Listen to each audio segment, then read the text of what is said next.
Okay, YouTube, we got the back all cleaned out. Yeah, I got it washed out, dried, and then I put some rust converter on the rusty spots and then hit it with some white spray paint. And then I even took out the carpet over the wheel wells. Yeah, so I sprayed those down with a hose and let them dry overnight so they're ready to go back in. They just kind of stick on there. There's some kind of sticky rubber adhesive along there. I have some high density neoprene foam here, and I got strips that are that wide and just a little bit higher than these ribs. The ribs are about 3/8 of an inch, maybe 10 millimeter deep, and I got 1/2 inch foam, so the foam will be a little bit higher. So I'm hoping what that'll do is when you put the cargo mat down, it'll bridge these gaps, just so that if you crawl in there on your hands and knees, you've got a little bit of cushion here. Yeah, so I've got like 15 grooves, and they're about just a little under 4 feet long, so that's like 60 feet total. I've got about 50 feet of foam, so what I thought I would do is start in the middle and work my way out until I run out. And then the other thing I did was I put the threaded inserts in yesterday, and then the factory threaded inserts, or the plastic inserts, are about 5 millimeters thick, and that basically supports the plastic trim piece because it sits over the top of the cargo mat, because you don't want to screw it all the way down because then it would kind of dimple in the middle.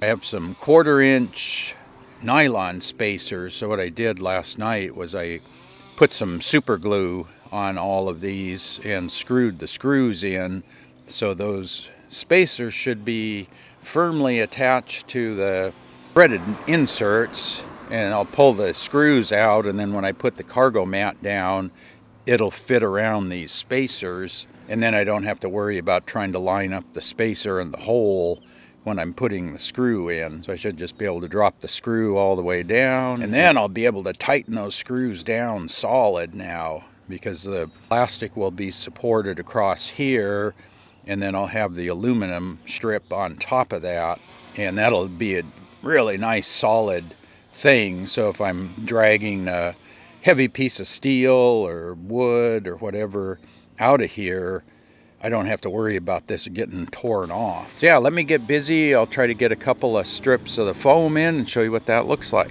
Okay, got all the foam strips down. I had that much left from 50 feet. I guessed right on the length. Some of them are a little bit shorter, and there's a few that don't go all the way through.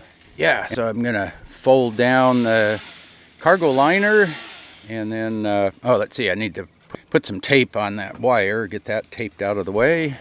Okay, there we got her all rolled back down. Yeah, nice cushion in the middle here. You know, this is where the ribs are. You can see the shiny spots there, but the cargo mat is a little bit above the level of those. And yeah, if you climb up here on your knees, it's a lot more comfortable, especially if you stay in the center there. So yeah, that came out good. Yeah, there's just little bits of Velcro that hold the cargo liner down around the wheel wells. And then, yeah, I got my threaded inserts. I had to open up the holes because the number 10 screws are bigger than the sheet metal screws that were there before. But wow, I mean, this is just, that's like rock solid now, because you can tighten the screws down until they bottom out. That's what the spacers do, is they give you the spacing there so you can screw it down without breaking the plastic. Nice cushiony feel without being thick. You know, I don't lose any headroom. If I were to put a 1/2 inch foam in there, I'd lose a 1/2 inch of headroom. But here I've just put the foam in the bottoms of the ribs. I took out the factory back seat and I rebuilt the backs of the seat out of plywood, and then have the hinges mounted on there. So, and then I have the cargo liner split there in the middle, so I can open up one side or the other, and that's all storage for tools and things like that underneath there. But yeah, that came out really nice. Got the bottoms of the roll bars cleaned up and painted. With the vinyl window, I just wasn't using the back here very much. Now I can use it. It's a lot more accessible, so I'll probably be using it a lot more. A lot easier to get into. So anyway, hope you enjoyed that. If you have any questions, post up in the comment section below.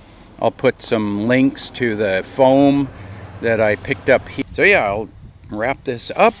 And as always, thanks for watching.